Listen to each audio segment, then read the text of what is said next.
Thank you. All right, so I'm Matteo Varvello. I'm a researcher at Telefonica, and today I'm going to tell you about HTTP2. So this is a joint work with a lot of people, both from Telefonica, Jeremy, who is here, and Costantina Papagiannaki, as well Alessandro Finamore, and then we have people from CMU and Case Western University, Kyle and David, who helped a lot in both doing the work and shaping the presentation. So today I'm going to tell you a little bit about the history of HTTP. So starting from version 1, going up to version 2. And that's just to give you an idea of how we got to the point of the way HTTP2 works. I will then give you a lot of details on how actually it works, and then finally start the fun stuff, which is what we actually did. So we try to understand how HTTP2 works. We run some measurements, do some analysis, and I'm going to summarize all these results. So this is what you see here as adoption, content analysis, and performance analysis. So let's start with a little bit of history.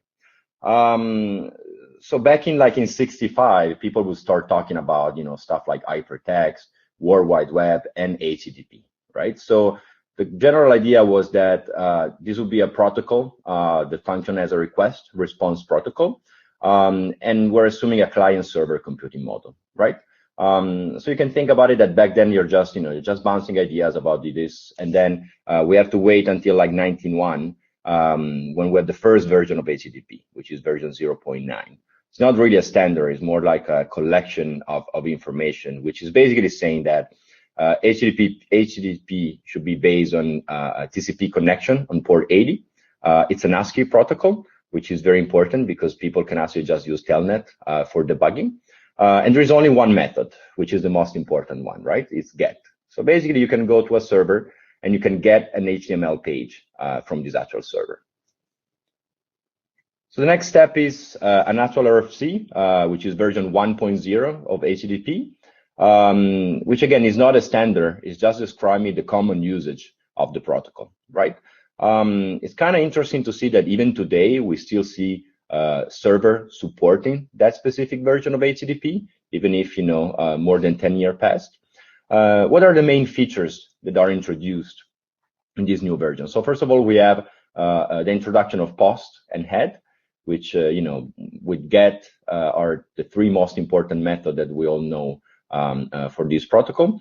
Then we start introducing new headers, right? So that we want to do more stuff with HTTP.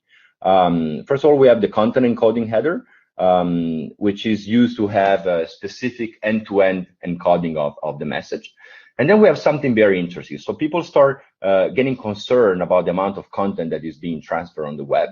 So caching starts to become a thing, right? So we have an idea of simple caching mechanism. For example, we have a header that allow the server to express when the content would expire.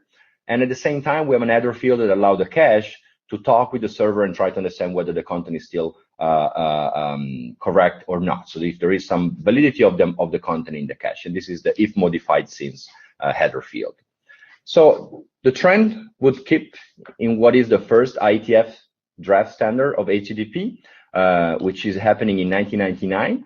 At this point, we have more methods. We have option, pull, delete. The most important one is connect. So connect, it's very important because it's related to how to deal with encrypted traffic, which is being introduced and is actually happening 1 year later with HTTPS through an HTTP proxy. So you can see how we're moving from a model where caching is very important. We have HTTP proxy, but we also start thinking about encryption, right? And the two things don't really work together, so we have to come up with a method or something to deal with it. And this is connect, which basically allows you to connect to an HTTP proxy and just tell the proxy, this is the server I want to connect to, do nothing with my traffic because it's encrypted anyway. Another important feature that we have in this version of HTTP, which is the one which is still being used today, so from 1999 until now, is pipelining, which means that you can actually send multiple requests over a single TCP connection. And this is trying to solve one of the big problems with HTTP, which is you can only request object in order. And because of that, you can have what is called the head of line blocking problem, right? So you can have a queue where all the objects are piling up. So the idea is I'm going to make multiple queues and still the problem is there, but at the same time, I can try to optimize a little bit. So this is the introduction of pipelining. There are a lot of new things that are introduced. We have new header option. You can now ask for range of bytes.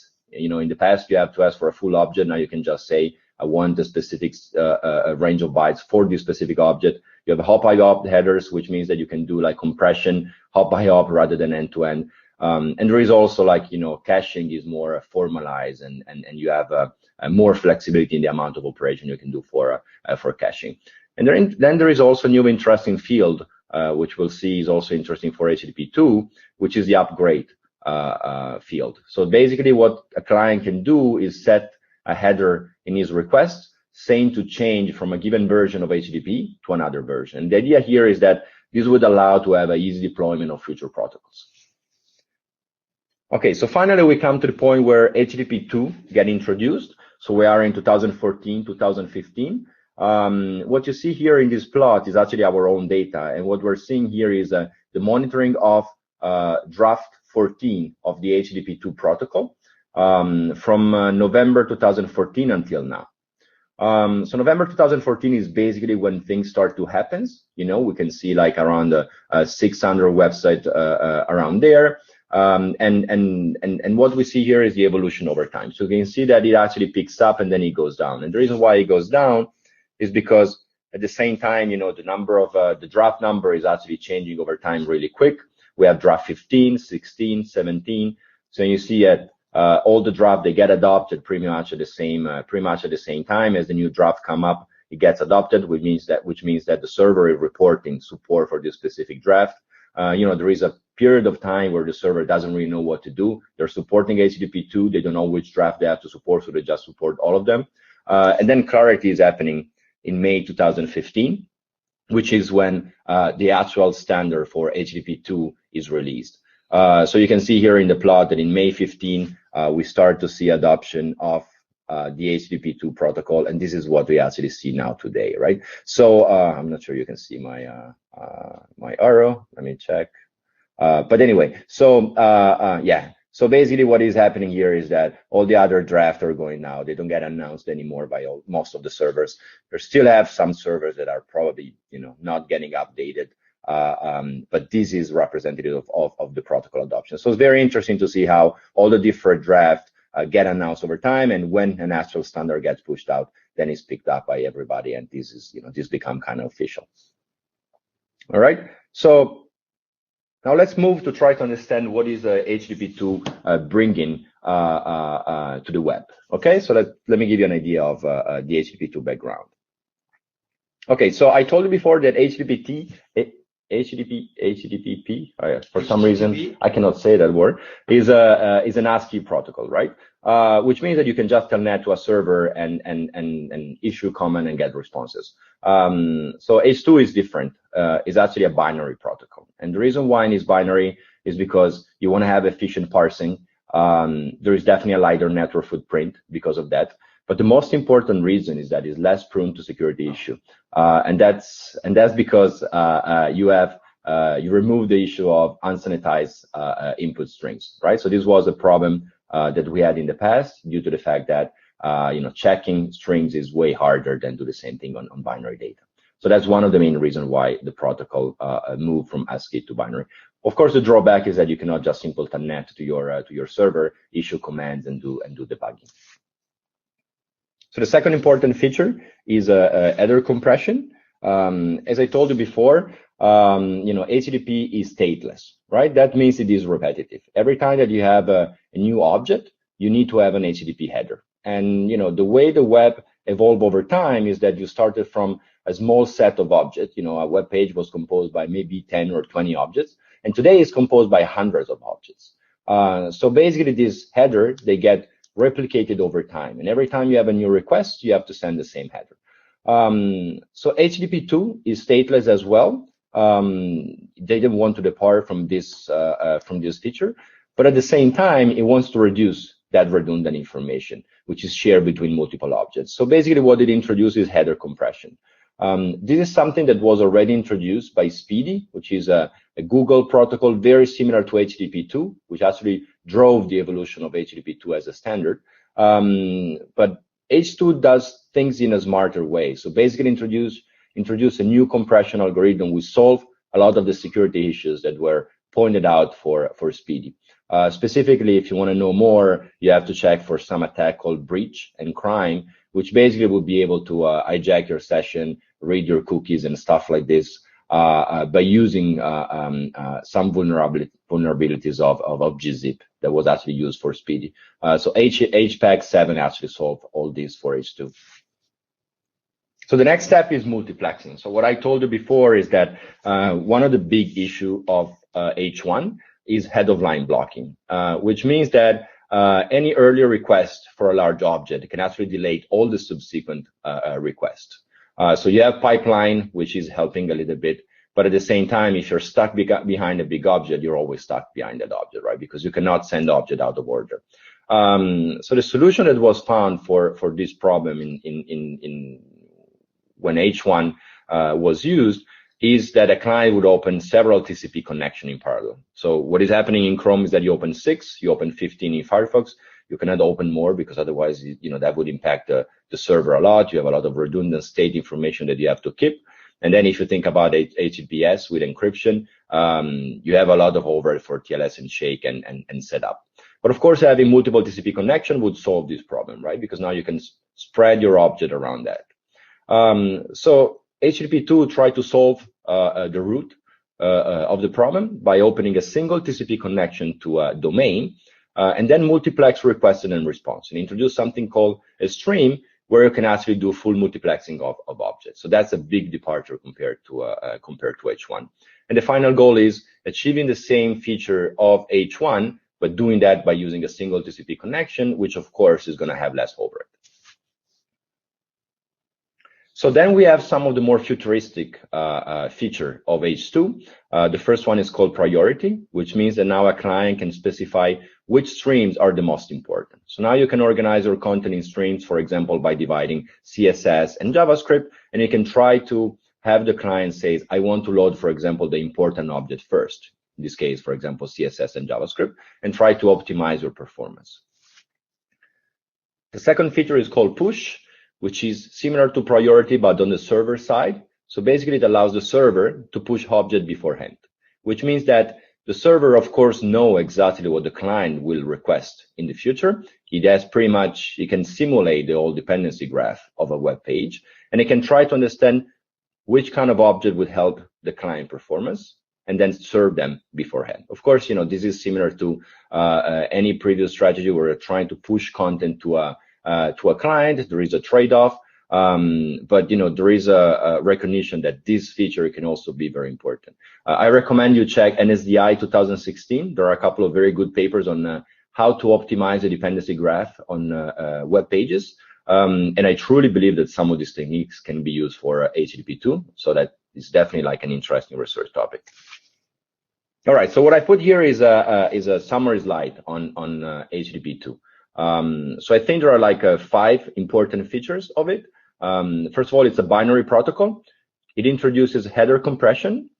It allows to have multiplexing, so a single TCP connection, multiple objects being multiplexed on that connection, and then introduce 2 fine-grained mechanisms to control how the content can be moved around. Priority, which is on the client side, and a server push, which is on the server side. Okay, so now let's move on the fun stuff, which is what we actually did in this work. So what did we do? So what we did is that we monitored HTTP2 adoption across the Alexa top 1 million website on a daily basis. I'm actually cheating a little bit when I say a top 1 million, because basically we're enlarging the set by day. So every day we fetch the new list of Alexa top 1 million. So today we're doing 2.2 million. We started in November 2014. So the other thing we do is that we do content and performance analysis. So once we discover which website out there support HTTP2 already, then we try to understand which content they serve and which performance the client are expecting to get from these servers. And we try to compare that, of course, with HTTP1.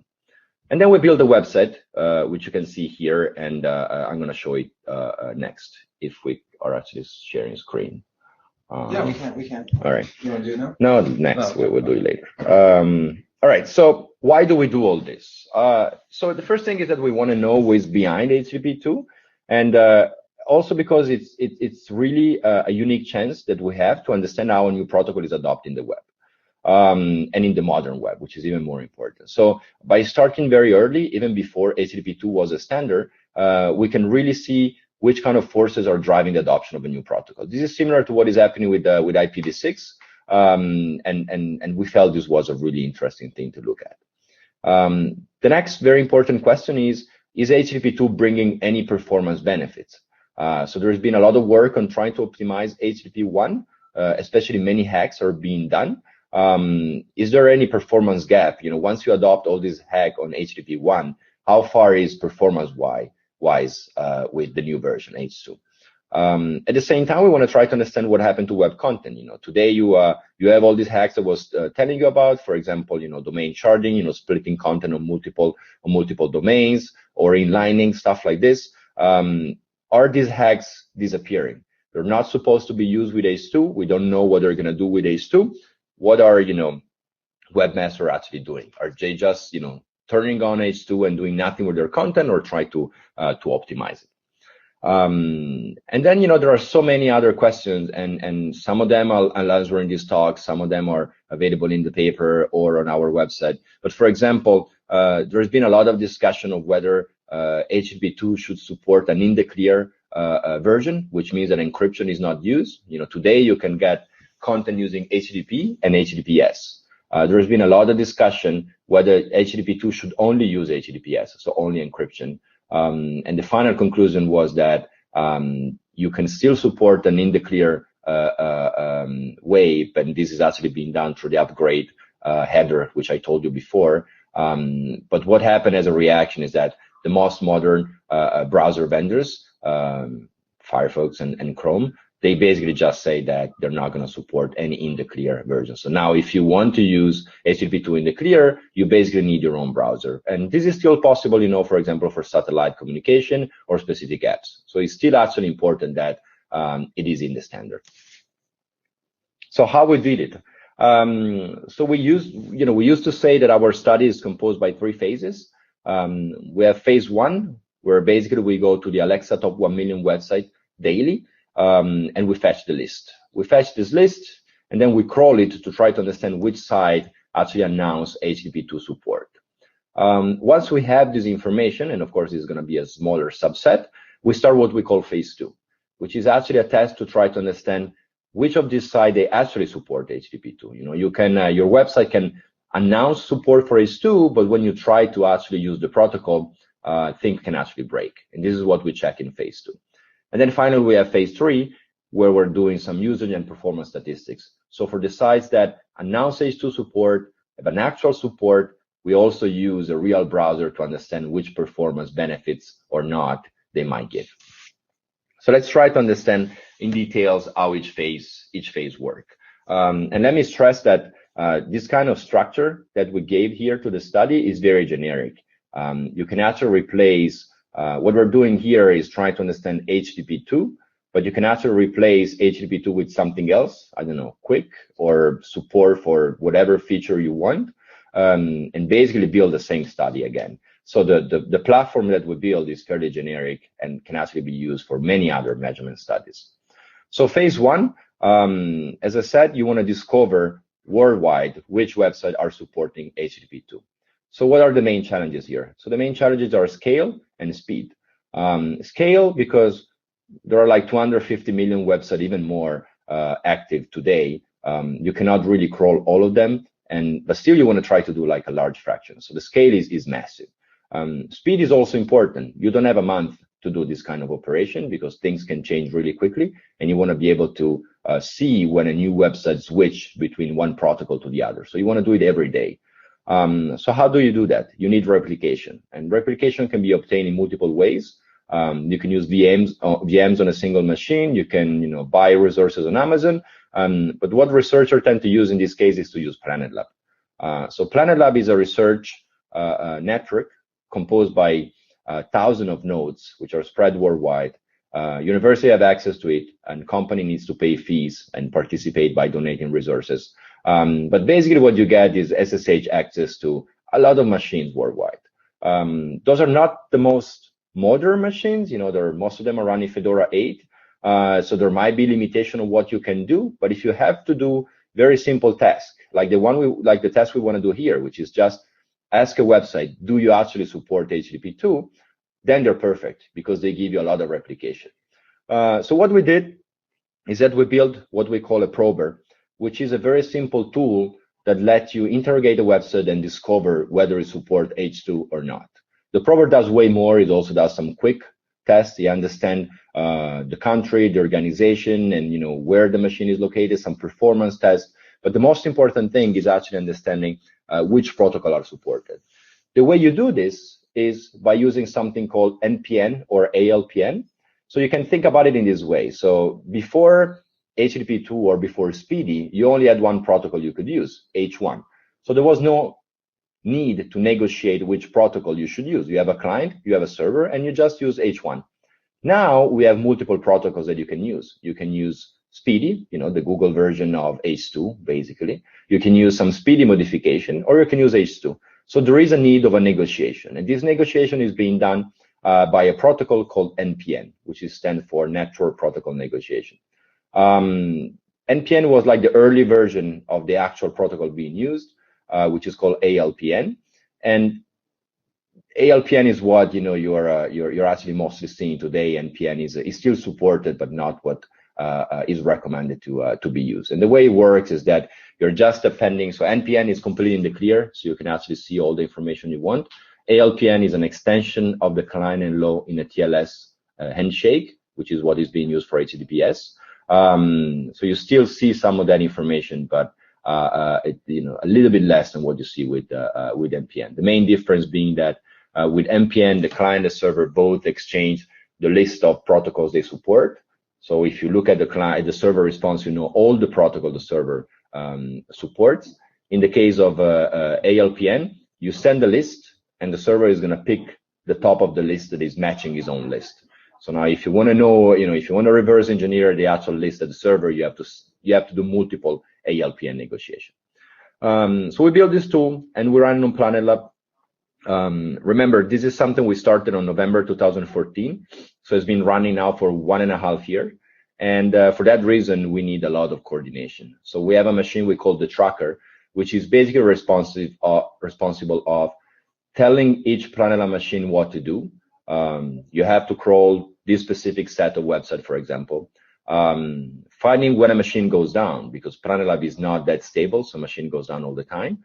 Find when a process is stuck and reassign it to another machine, stuff like this. So now we move to phase 2. So the outcome of phase 1 is which website have announced support for HTTP2. So we have intercepted an ALPN negotiation, and we know that N website might support HTTP2. At least they announced support for it. So what we want to know now is, do they actually do it? So we have a smaller scale for now, because of course the HTTP2 adoption is growing, and the scale could become as big as the previous scale, the phase 1 scale. But at the same time, we need to do a little bit more complex operation, right? We actually need an actual HTTP2 client to try to speak the full protocol. So for that reason, we cannot just use the prober. The prober is a very simple bash script doing some ALPN negotiation. We did something a little bit more complicated. So we built what we call the H2 Lite, which is a very tiny H2 client which just attempts to download the root object of a website using HTTP2. It's built using Node.js. They have an HTTP2 library. It's not the fastest and best library, but it's what is out there and available today. In this case, we have a smaller scale, so we don't run on Planet Lab, which would be a little bit harder because of the fact that we're running more complex code. But we can actually run it from Telefonica and CMU, from just a couple of vantage points, and we're able, at least at this scale point, to do this every single day. Of course, as the scale grows, you kind of need to adapt your infrastructure in order to be able to scale with it. And finally, we have phase 3. So the outcome of phase 2 is a set of websites with certified support for HTTP2. So now we want to try to understand which performance they get and compare them with H1. So phase 3 has a small scale, definitely smaller than the scale we saw before, but at the same time, measuring performance is not simple. Jeremy is going to talk mostly about how hard it is to measure performance on the web. But the bottom line is, forget about the headless browser or scripts or simple things. You need to use a real browser. You need to use something like a virtual screen. And only if you do stuff like this, you can get as close as possible to understand which performance a real client, a real user would actually get.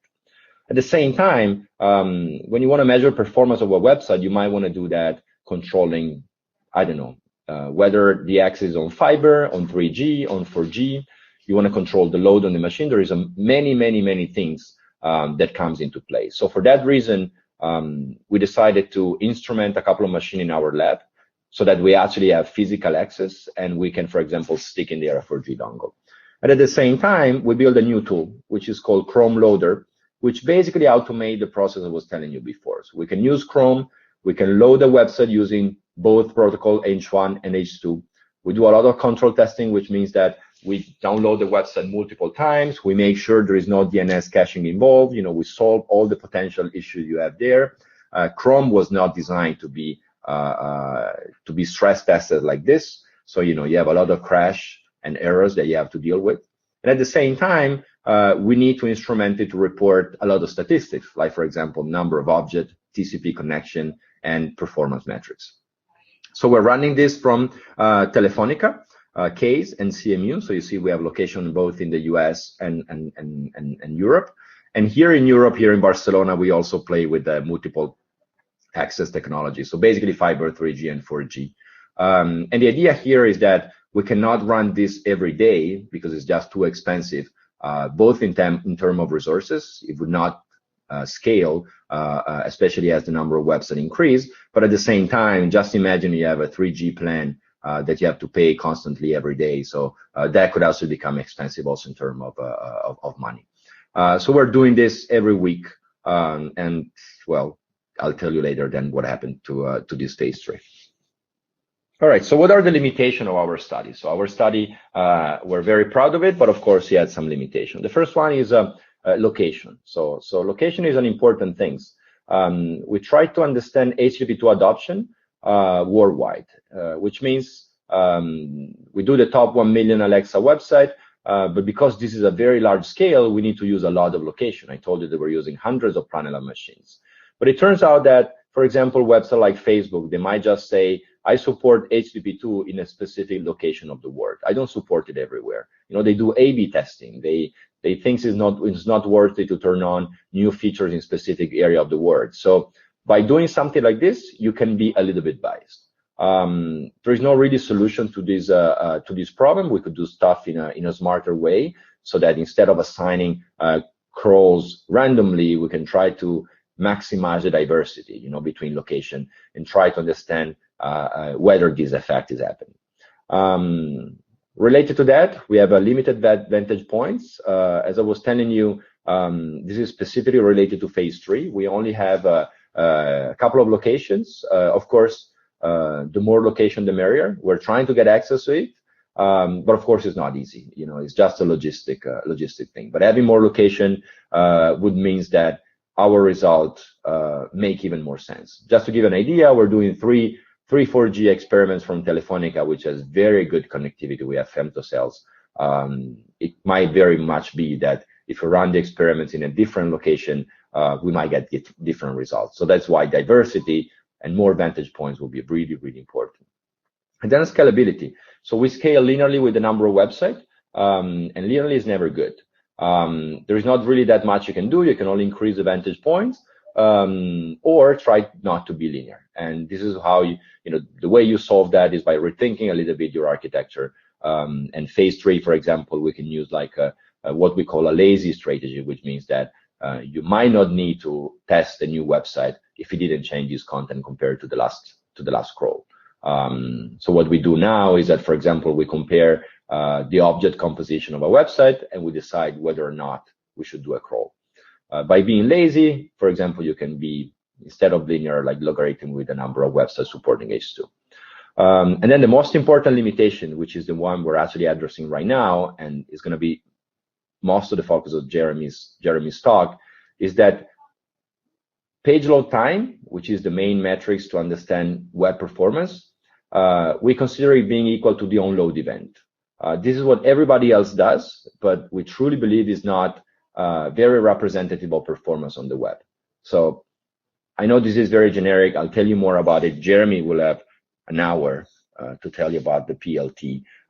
So hold on, you're going to know more about it. Okay, so now let's see some results. Let's start from the HTTP2 adoption. So let's see what happened in the last 1.5 years for HTTP2.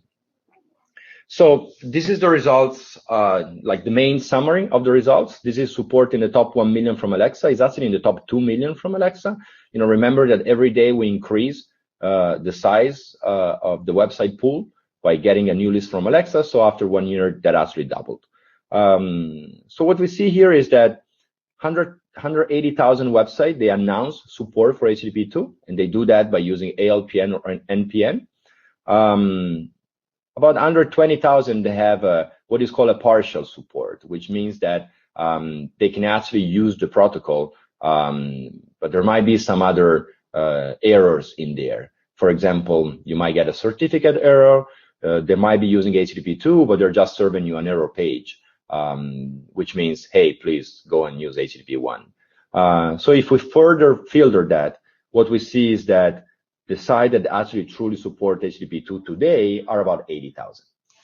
So let's see more details about it. Okay, sorry. What? P2. Oh, no, I missed it. Well, just go on. No, it's okay. Okay, let's do. I was thinking just go on the main one and then you go there. See. So I'm trying to show you the website. Don't have it. No, not on this laptop. Cool. Oh, there is It's misspelled. You have an extra H. E. Okay, now let's see how we share it. let's do this and this and then this. Can you see it?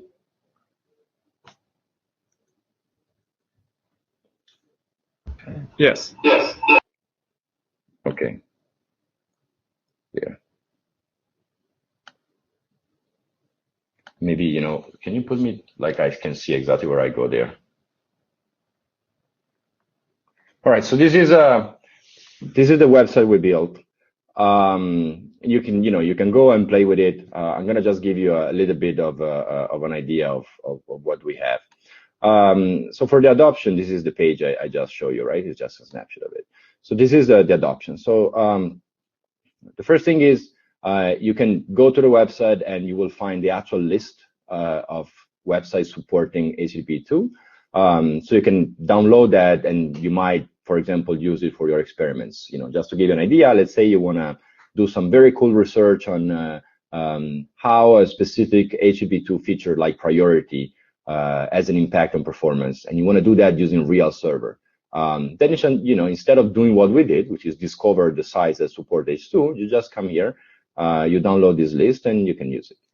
All right, so okay, so this is the summary of HTTP2 adoption over more than 1 year, right? So we started in November 2014, on November 11th.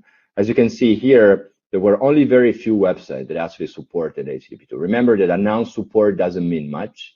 It just means, for example, that you might have updated your web server and the web server support H2, but then you completely misconfigure your machine and you're actually not using the actual protocol when you serve content. So in November 2014, only about 500 websites were supporting HTTP2, and that was mostly Google. That is not a surprise. I mean, Google was behind Speedy, which is the base, is the foundation of HTTP2. So they were the first one believing in it and thinking they would get performance benefits because of it. So they update their server and they actually use it. And again, this is just a small fraction of the Google server. Something very interesting is happening here. End of December 2014, you see there is a large drop. There are only like 11 domains supporting HTTP2. Basically, what happened is that Google bailed out. We also found that, you know, in a blog entry, that the main reason was that they were having a problem with the compression algorithm that was causing some problem, maybe some vulnerabilities that we actually don't know about it. But they turned out, you know, they decided to just turn it off. They spent 1 month, they work on it, and then they came back at the end of January. It's also very interesting. You don't see it here because of the scale, but you can actually see that it takes like only a few days to roll out a new version. So they turn it off completely on older machine, and that takes a couple of days, and they turn it on older machine, and it takes about a couple of days. You might wonder what are the 11 domains that still support ACE2? Is actually Twitter. So then next, next you can see that nothing is really happening for a long time. From January to May 2015, there is actually a drop in here. Remember, this is when the standard is coming out. So the drop could be due to the fact that people are trying to update their machine and try to understand exactly what to do. So there is a little bit of confusion. And then, as you can see here, things start to change a little bit. You know, you will see a little bit of adoption. And of course, there is always a delta between announce and the actual support, but there is definitely adoption. You see that we grow from 500, 600 domain to close to 1,000 domain. And what is happening here is that multiple provider, they start to adopt HTTP2. The first one was actually one called Oghost, which I think is from Singapore. And every time that a new provider comes and allows support for H2 for their customers, then we see a big jump, right? And this is what is actually happening in here. Every of this jump is actually related to a new provider. And the most interesting one that you see, and all these small jumps are actually due to that. Like the small growth you see here is actually related to the fact that we start extending the number of websites we support. As I told you before, we start growing the list of websites we crawl, so this is actually due to us. But all the big jump are actually due to a new provider, and the biggest one you see is here, and this is due to Cloudflare. So in about a week, you can see that there is a massive growth. You know, the support almost doubled, and this is all because of Cloudflare. So Cloudflare is you're a CDN provider, which you can actually use for free. You know, it's similar to Akamai with a different business model. I mean, they have a free customers. If you have your own website, you can use them.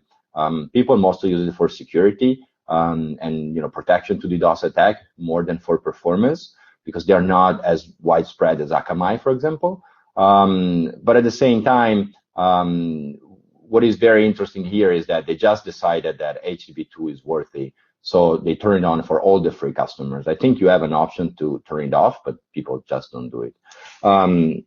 It took a little bit for Cloudflare to grow from, you know, to introduce 60, 70,000 websites. This is how many free customers they have in the top 1 million from Alexa. But at the same time, this also was due to a collaboration between us and them. They were very, very helpful to fix a small of glitches between our measurement infrastructure and what they were actually doing. So that's how we actually get to this point. So then very interesting stuff is happening here. You see there is a hole. This is due to the SIGCOMM deadline. You know, I told you phase 1 is running on Planet Lab. It's not easy to do stuff on Planet Lab before of SIGCOMM, and this was actually mostly due to me, which I was too busy doing stuff for SIGCOMM, and then I neglected a little bit the infrastructure. And another hole is happening here, and this is Kyle, one of our collaborator, leaving CMU, leaving Case Western, and getting a cool job at Akamai, and we lost access to the Case Western website servers. This is, you know, still happening here, and it took us a little bit to recover. Other than that, nothing is really happening after Cloudflare. The growth you see here is really just due to the fact that we are always expanding the pool of websites and getting more and more website that we crawl. So there is, of course, a little bit of a growth.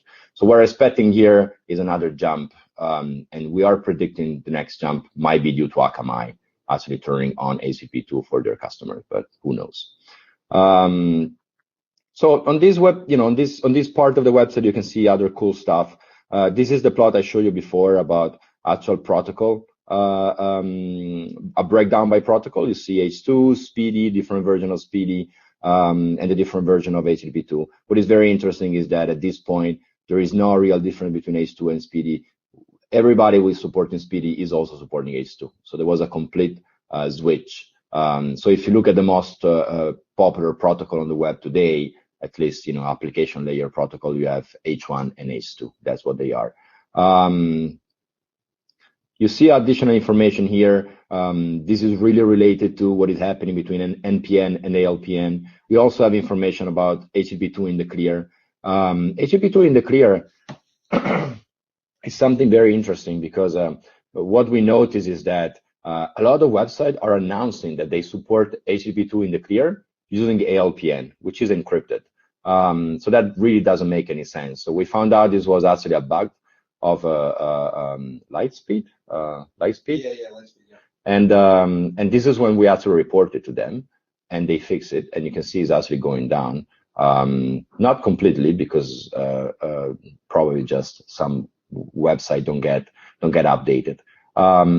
What is more important is the HTTP2 in the clear, what we call the true H2C, which is really we are testing whether we can support, whether the website support the clear version of the protocol. So we're sending using HTTP2 actually in the clear. We're doing the upgrade mechanism and everything.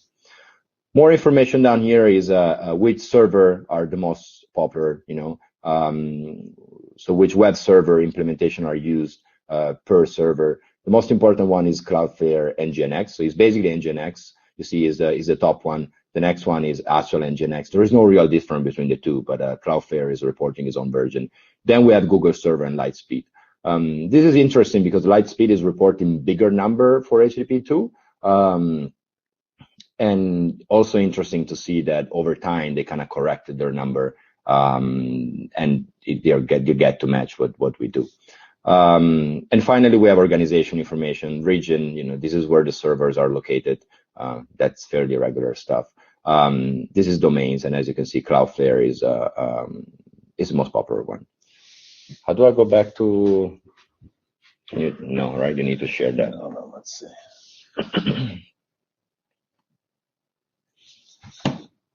Stop. Share. You need the PDF.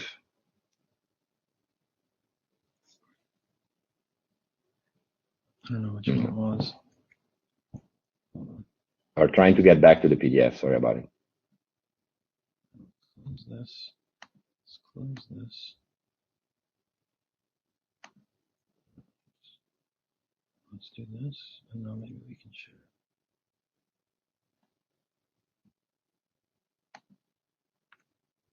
There it is. There you go. So now you should see the presentation again. All right. Hit the maximum. Huh? Hit this one. There we go. All right.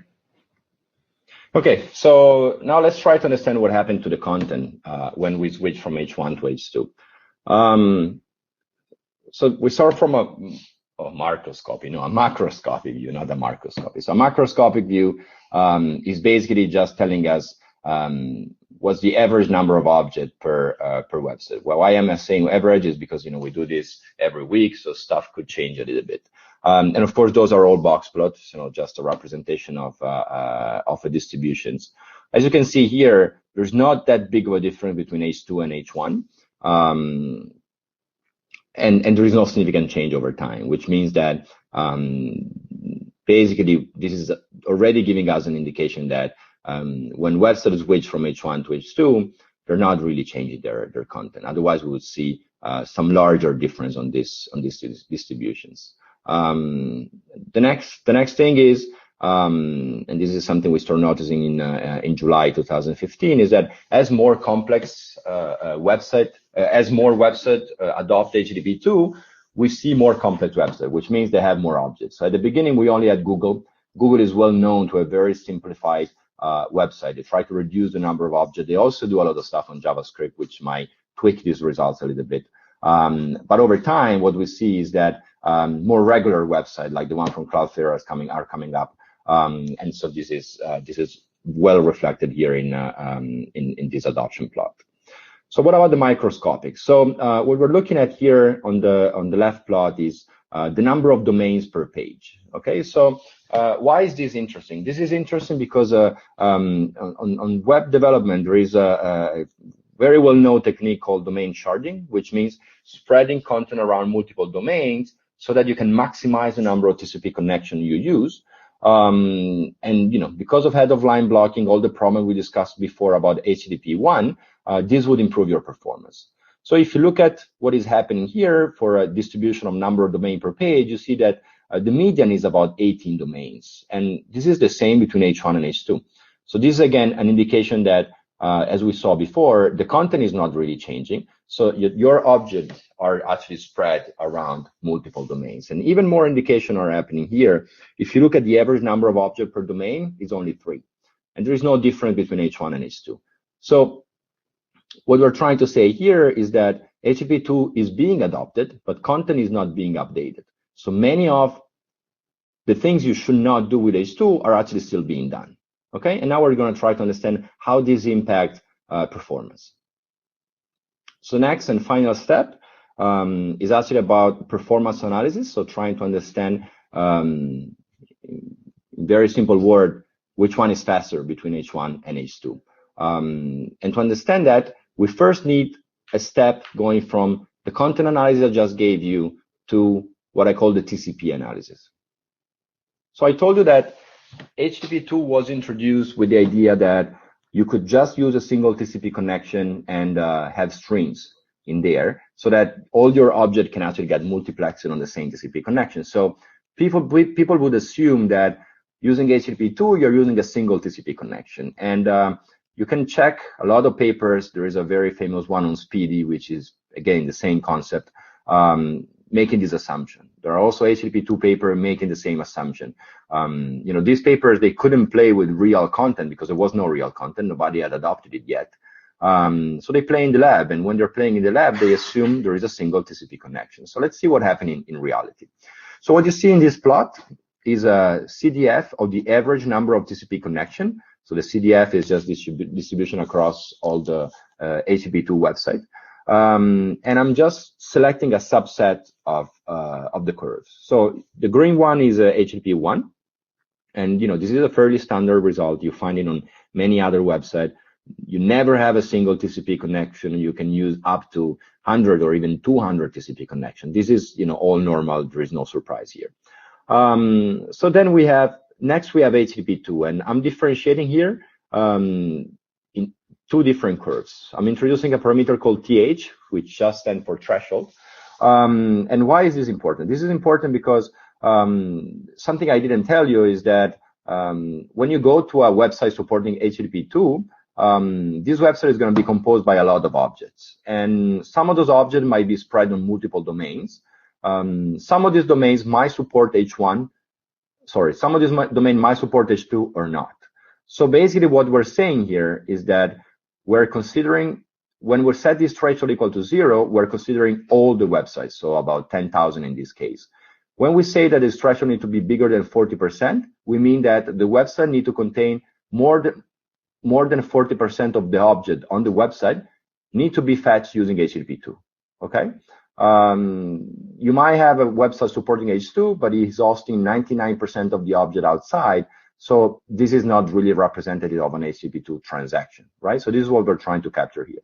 So if we do no filtering, so the pink, the magenta curve, what you see here is that on average, we actually have half as many TCP connections as HTTP1, but still, you pretty much never have a single TCP connection. So assuming that, oh, it's HTTP2, we're going to use a single TCP connection, is not reality today. It might be a reality tomorrow if we change the way the content is organized on the web, but it's not as of today.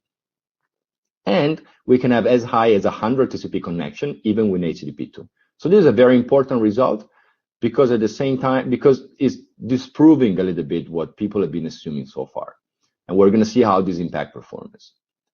So as we increase this threshold TH, so we're getting to a pure HTTP2 website. If you look at the when the threshold is equal to 1, it means that 100% of the objects are served using HTTP2. What we see is that the number of TCP connections get reduced.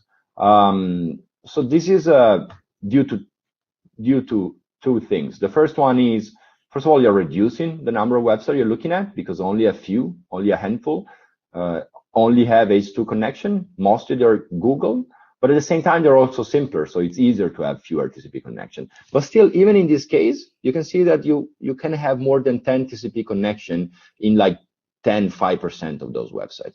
So this TCP analysis is very important, and let's now see how this goes into a performance analysis. So how do we do performance analysis on the web?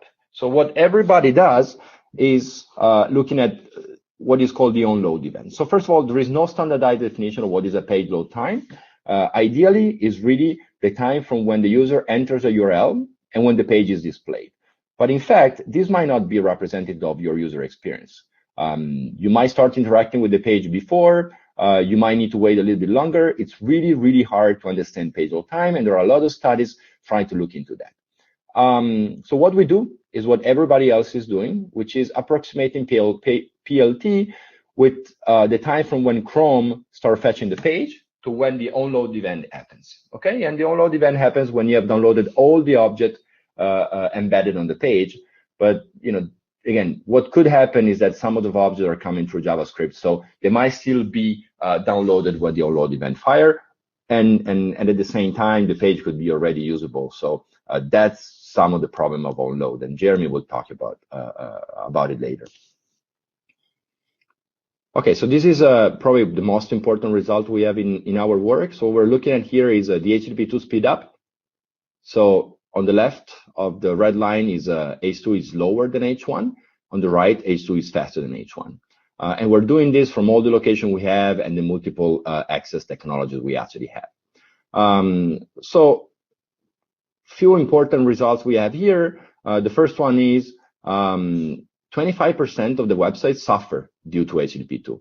I'm not that confident on the results that are showing 3-second penalty. Despite this is being done multiple times, there are many other things that can go wrong. Onload could be a wrong metric. It could be very, very specific to what is happening there. So you might be able to filter about 10% of those and not being completely certain of what this is indicating. And the same, of course, is true for the tail on the other side, right? But definitely for the website that show, and there is like a 10-15% of websites showing still like a second penalty, this is actually truly happening. And it's very important to understand why. I don't have an answer today. It's not, of course, we did a lot of analysis trying to correlate with number of objects, number of TCP connection, network condition and stuff like this, but nothing really came out. So we cannot really tell you, oh, this is happening because of this. I just recently found a very interesting paper trying to model HTTP2 and might have some ideas about it, and it could be connected to JavaScript. But again, this is something we're looking into right now, and we might be able to tell you more later.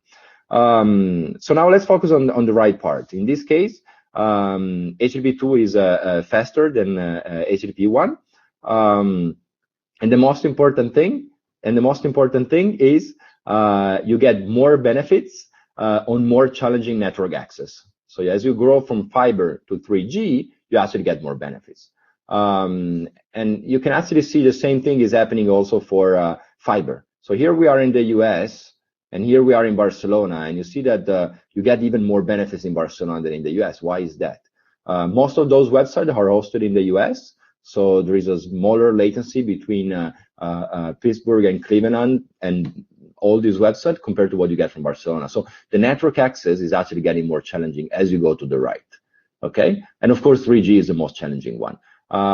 So this result is completely different to what we saw before, because people were actually scared that by having a single TCP connection, HTTP2 would suffer a lot when you're on 3G.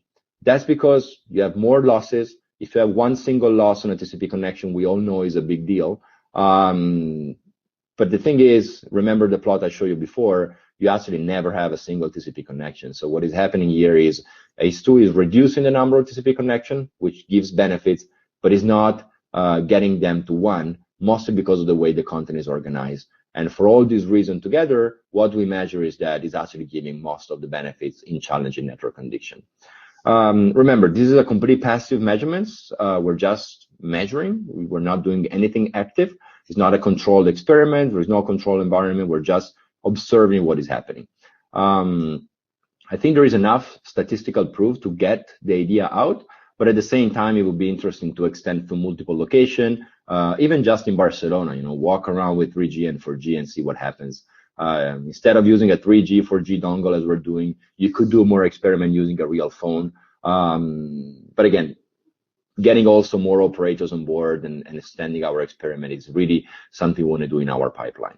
So to try to get to actually to verify the results we show here, we actually try to do the same thing in a more controlled experiment. So what we're doing here is that instead of playing with the access technology, between fiber, 3G, 4G, and location, which is what we did in the previous plot, we just have fiber access, and we use TC to control the bandwidth. Here we see that we are growing the available bandwidth from 1 megabit up to 30 megabits per second. The delay, this is additional delay, right? So this is a real machine connecting to a real server. So there is, of course, a delay involved in there. What you see here is the additional delay we're having. And then losses. So that the idea here is we go from a slow speed ADSL to a high speed one. Then we start going to like 4G, and then we go down to 3G. Okay, so we go from we try to emulate the different access that we had before, and we try to see if the result still holds. And this is in fact what we see. As you can see here, in general, HTTP2 is faster than H1, and it's faster in more challenging environment. As we increase all these parameters here, the gap between the two gets larger. And again, this experiment is something that we also saw in the literature, but there is a big difference. Instead of using real servers, so a lot of TCP connection, real content, they had to recreate the content locally. They had to start from H1 content and serve it using an H2 server in their lab. So some of the limitation of those work actually mentioned by the author is, well, we don't have multiple domains. We cannot really emulate exactly what the server is doing. We have to do everything from localhost and just stick delay in there. So this is the difference from that behavior to what we see here. So I don't have a summary slide, but just to give you a little bit of a summary. What we did here is so first of all, HTTP2 is very interesting and is there to stay. It's not going to disappear. It has a decent adoption considering it's only been 1 year. Google is really much pushing behind it. So, Chrome is actually not going to support Speedy anymore, just support H2. It's very important to see that a new protocol today can get adopted if a lot of the big players are behind it. You don't even know, but you start supporting the protocol even when you might not want to. And performance-wise, it's actually really good. It's doing mostly good. In some cases, it does bad. And I actually had private conversation with people at Akamai, and this is when they are concerned. They don't want to make it worse for some of their customers. So they want it to be always good, like 100% of the times. But at the same time, it's always it's mostly good. It's good most of the time. Also because of the way the content is organized. A pure HTTP2 website, which would have a single TCP connection as people expect, might actually suffer in some condition. So it's interesting to see how people will react to that, or whether we are already doing the right thing. Okay, so now I'll give it to Jeremy, which will tell you about page load time. Indeed. Okay, let's see here.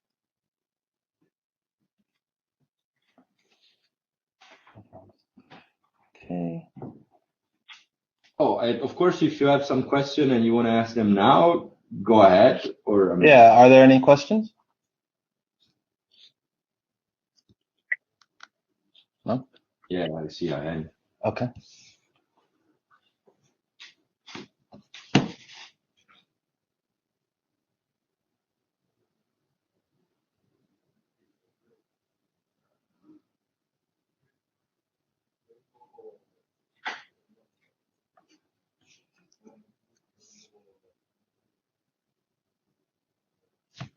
We don't hear anything.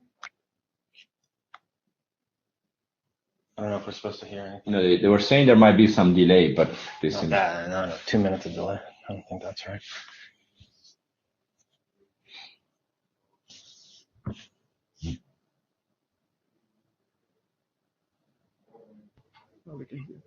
Oh, now Okay, we we hear. You can hear me?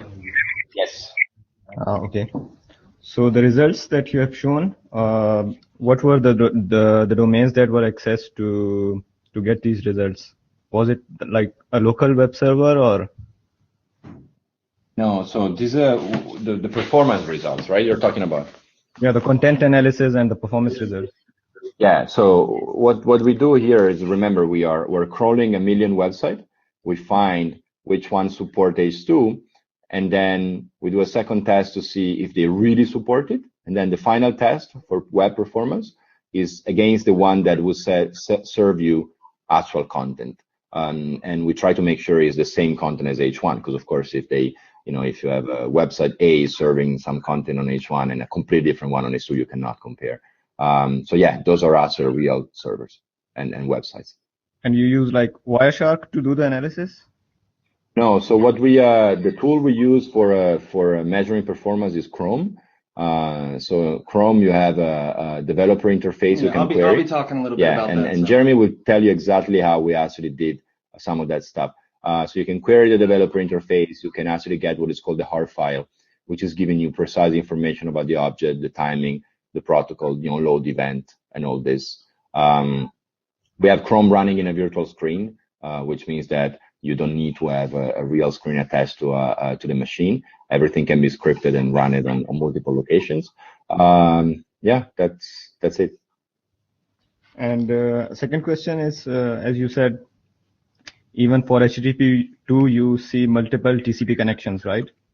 Correct. Yeah, I've done some experiments. I have seen similar results. That even to the same IP address and to the same domain, I see on HTTP2 protocol, I see multiple connections being established. Why is it so? Oh, which client are you using? It's Firefox. Okay, Firefox. It shouldn't be happening as long as the host names are the same. Yeah. So as long as it's like, www.domain.com. If it's the same IP, yeah. If it's the same IP, it should not happen. So what I'm assuming there is try with Chrome. It could be a Firefox specific thing. I mean, of course, in the browser they can do whatever they want, right? Or it could be the sites you're looking at are not legitimately supporting H2. Right. Well, assuming you have verified that there is H2 support and you're actually using HTTP2 and all this.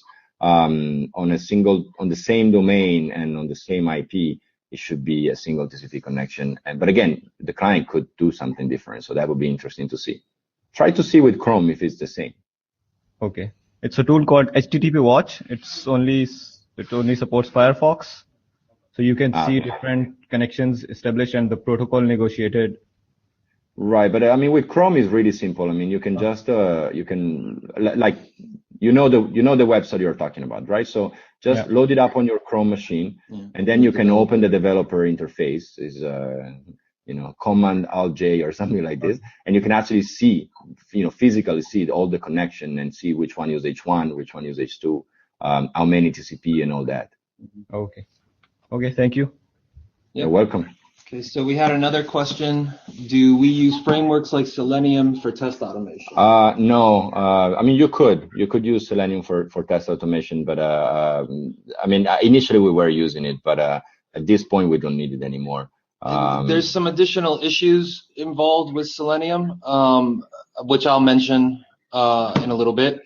But yeah. So everything that we do is custom, right? We use Chrome, but we control it via our own scripts and So I mean, when we started like a year ago, it was actually using Selenium, and now we're completely away from it.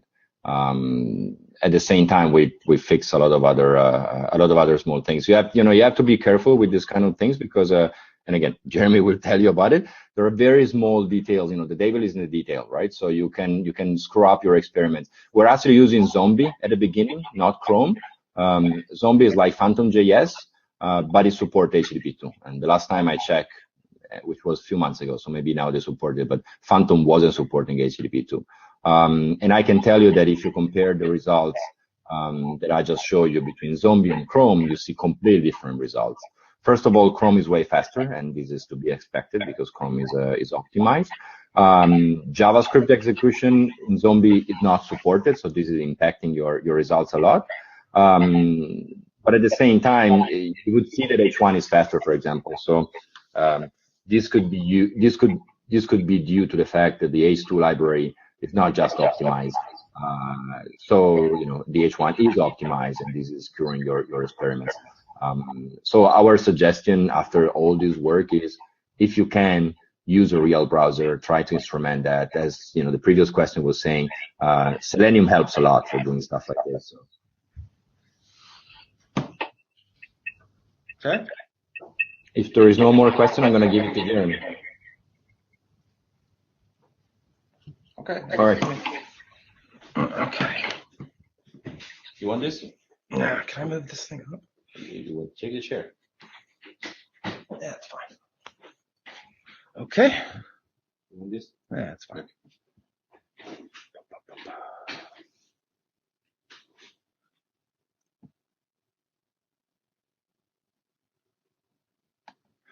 Okay, so I'm Jeremy. I'm also a researcher here at Telefonica, and I'm gonna be talking to you guys about the next step for us evaluating page load time. So during this whole first stuff, all the stuff that Matteo showed you, we realized a lot of things. So as it turns out, the web is really poorly defined. If you don't believe me, for example, you can go look at the RFCs for cookies, for example. So there's 3 RFCs that define what a cookie is. The second one deprecates the first one. It adds a bunch of new features. And then the third RFC removes those features from the second RFC. And more importantly, no browsers actually follow the RFCs. What they do is they follow the even more poorly defined original document from Netscape, 20 years ago or whatever, which is very loosely defined. So a big problem on the web is that you don't really know what anything is supposed to do. A lot of it's ad hoc. A lot of it is just de facto. That's the way it works, right? Chrome does it this way. That's the way it works. So in literature, everybody measures page load time, right? But how do they measure it? So as it turns out, most people use, in fact, all people, as far as we know, use the onload event in the browser. And you might be asking yourself, okay, what's the onload event? So I went to W3 Schools, which is like a website that teaches you about web development and how the web works and stuff like that. And they say the onload event occurs when an object has been loaded. That's not all that descriptive, right? What does it mean? It doesn't tell us like that the network connection has been finished, nothing like that. It just says the object has been loaded. Okay, that's great. So we're already at a bit of an impasse here. Just to give a quick background on what the onload event, all events are. So a web page is built from a DOM. It's something called a document object model. So you have the root object, which is like the web page itself. It's starts with HTML and ends with HTML. And then you have child objects, so like the content. So here's an example where the body element is inside HTML, and there's a div element inside of the body, etc.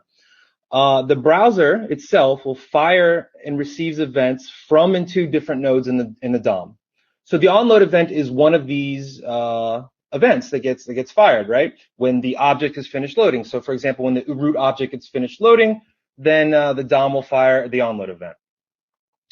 So W3 School's definition of onload is not that good, but Mozilla Developer Network has a little bit of a better definition, right? They say the load event fires at the end of the document loading process. So at this point, all the objects in the document are in the DOM, and all the images, scripts, links, and subframes have finished loading.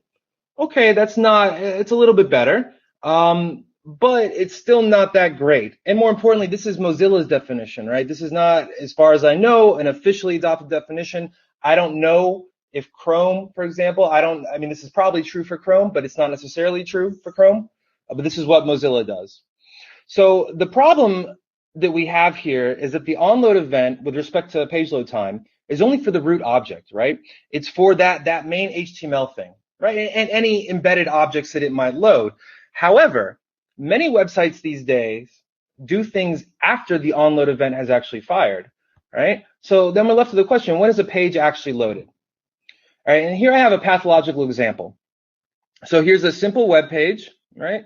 Down here, I have the body, and I made a little div that just left empty.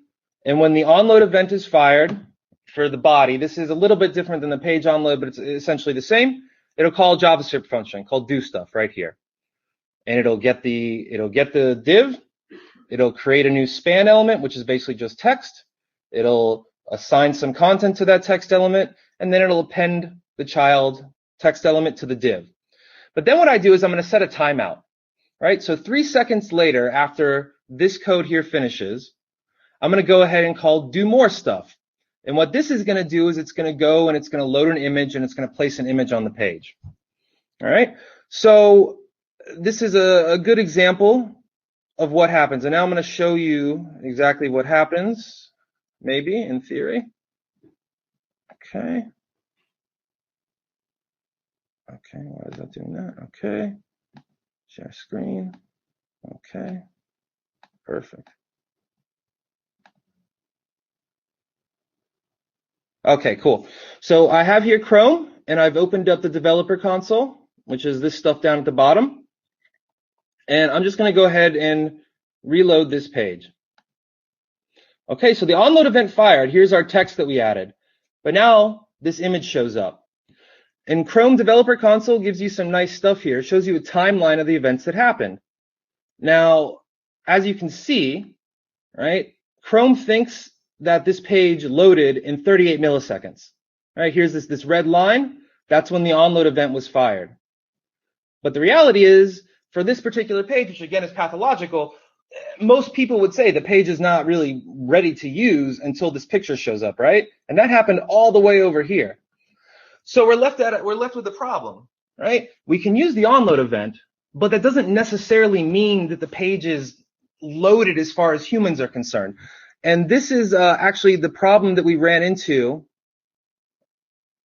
How do I make this now be small? Oops. Okay, I'll close this. This is the problem that we ran into with Zombie that we originally used for the HTTP2 study measurement, HTTP adoption measurements. So Zombie is a headless browser. It can talk H2, it can do all this kind of fun stuff. But the problem is it doesn't process JavaScript events. It'll load JavaScript, but what happened is when the onload event was fired, or there might be some other JavaScript that loads other images, there might be this, that, and the other. So we were getting false load times. The pages were not really loaded. We were missing objects because they might have been loaded via JavaScript, that kind of thing. So we have a problem, right? The onload event does indicate that all the resources are loaded, but that doesn't necessarily mean that the page is done as far as humans are concerned. Again, Google, for example, almost all the content on the Google homepage is loaded via JavaScript. It tends to be fired after the onload event is actually fired in the browser.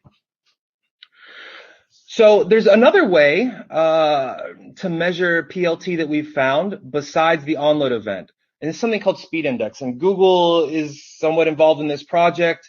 And it uses this concept of visual completeness. So what happens is you go out and you make a video of the page that's loading and you check frame by frame.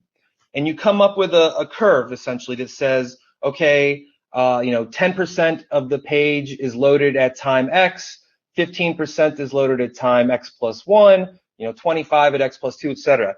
And then what you can do is you can take the area under this curve and you normalize it, right? This is what this integral is doing, and it gives you the speed index. And this, in theory, is related to how the page is actually displayed to humans. The thing is we haven't found any literature that uses this, and they're actually dealing with some issues as well. And still, right, this is still being done entirely by a machine. It doesn't necessarily translate to when a human would think the page is ready to use. So human perception is tricky, right? Our eyes, biologically, we can only see it around 30 frames per second. But that doesn't mean we can't tell when something is slower. For example, in video games, right, there's two major frame rate targets, 30 frames per second and 60 frames per second.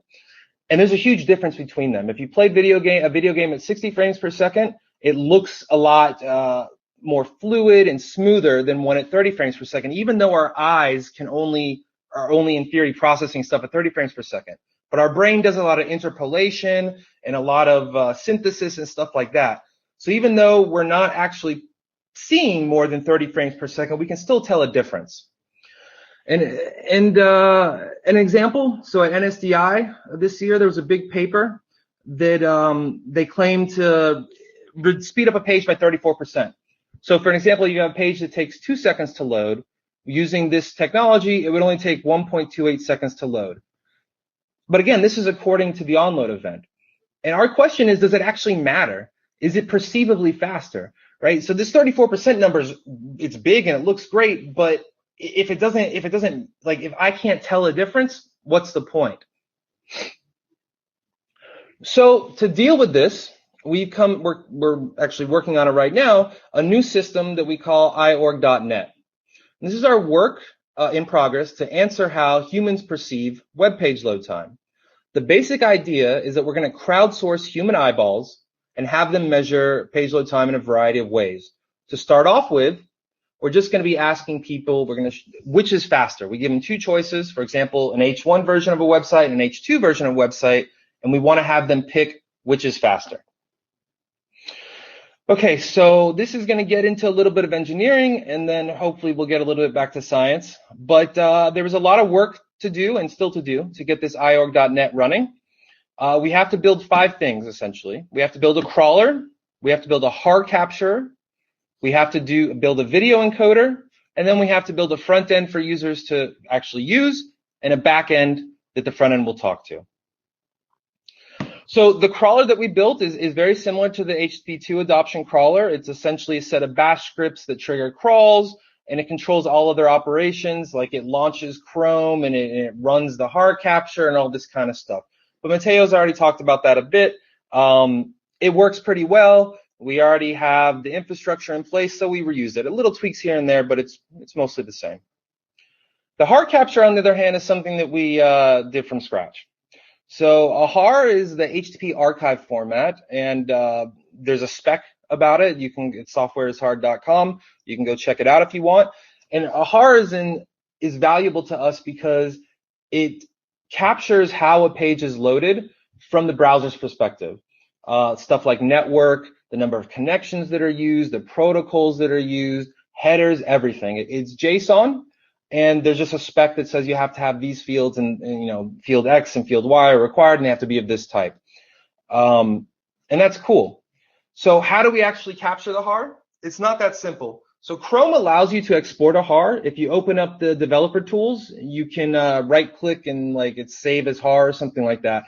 But that's not very useful for us because it requires clicking. And we would like this to be completely automated. So what we do instead is we use something called the Chrome Remote Debugging Protocol.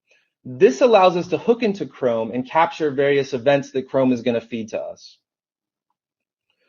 So the Chrome Remote Debugging Protocol, it uses something called WebSockets to push events to a listener, to like a third-party listener like us.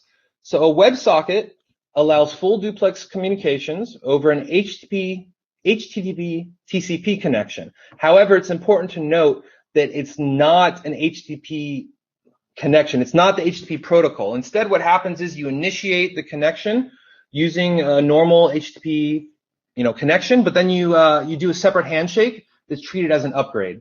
So once you've upgraded your regular HTTP connection to a WebSockets connection, now you're talking in whatever protocol you'd like, but it's supported by web servers and web browsers.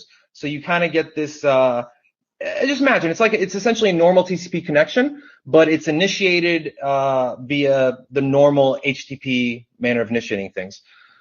So then all you got to do is you got to launch Chrome with a special flag. You got to tell it to turn on remote debugging, and then you connect to Chrome, and then you listen for events. And there's all sorts of different types of events. So here's what the remote debugging protocols look like. They're all JSON. Here I've spit out a network response received event. So we have all sorts of information here that Chrome's going to feed us so much it's flowing off the page, right? We have request IDs, we have timestamps, we have the URL that was visited, the status, we have all the headers, we have timing information. So this is really important. Chrome will give us a breakdown of how long the total request time took, how long DNS took, how long an SSL negotiation took, that kind of thing. So here we go. We get all this cool information back from Chrome. But what events do we care about for this particular project? Well, there's several events that we care about. So the first is it's page DOM content event fired. So there's this DOM content loaded event that browsers will also give you, which is similar to the onload event, but it's even less well specified. So the DOM content loaded means that the DOM is ready and loaded, whatever that means. Again, it's even less specified than the onload.